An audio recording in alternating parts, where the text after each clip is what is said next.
The most striking effect is, as I have seen, very striking effect, that is if you skip your lunch, typical lunch now for students or doctors or nurses, we have our own restaurants, is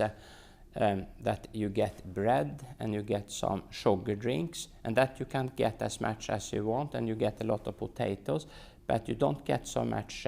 protein, because that is the expensive part. And when you take this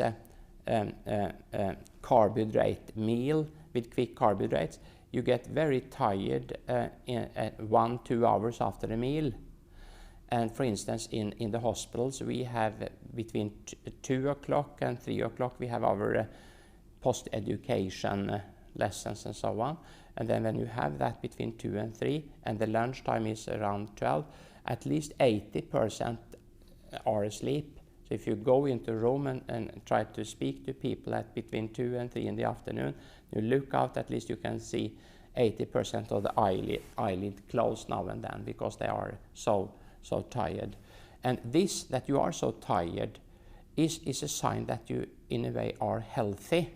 because that means that you have your insulin sensitivity intact. So when you eat all these quick carbohydrates, the blood sugar rise not so much, because the insulin rise instead and keep it within reasonable limits.